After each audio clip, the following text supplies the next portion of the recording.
কি রে খালামার হলারা কি অবস্থা, তোরা ভালো আছিস? তো আজ তো করে একটা সুন্দর একটা সিনারির মধ্যে লয়ে গেলাম শুরুতে। আসলে ভিউটা অনেক সুন্দর আছে। তো তোরা লাইক কমেন্ট করে তো অবশ্যই জানাবি কেমন হলো। দেন এইটা আমরা একটা বিশাল বড় একটা বাজারের মধ্যে চলে এসেছি। এইটা হচ্ছে যে প্রতি শুক্রবার এবং প্রতি সোমবার মূলত এনে বাজারটা বইয়ে বিশাল বড় একটা বাজারে এনে তোর এই যে গ্রামের মধ্যে যে সবজিগুলো উৎপাদন হয় ফরমালিনবিহীন তরতাজা সবজিগুলো পাওয়া যায়। এখানে মাছ মাংস সব কিছু আসলে তরতাজা পাওয়া যায়। এখানে দূর দূরান্ত থেকে আসলে কিন্তু এখানে মানুষ আইয়ে মানুষের অনেক সমাগম হয় এখানে। এই বাজারটা বিশাল বড় একটা বাজার আসলে। এই যে বাজারে যারা গেছে অবশ্যই তো জানো সেই বাজারের অনেক একটা সুনাম আছে। কিন্তু এই বাজারটা তোরা যারা চিনো তোরা অবশ্যই তো কমেন্ট করে জানাবি।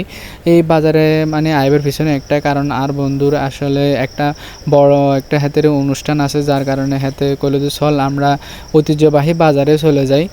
তো ওই বাজারে যাই এতে মানে চাই জিনিসপত্র কিনবো, এই কারণে মানে তরতাজা এতে একটু তো মানে এতে বাসি কিছু জিনিস কিনতে চায় না, আসলে তরতাজা জিনিস কিনতে চায়, যার কারণে এই এত বড় বাজারে আইলাম।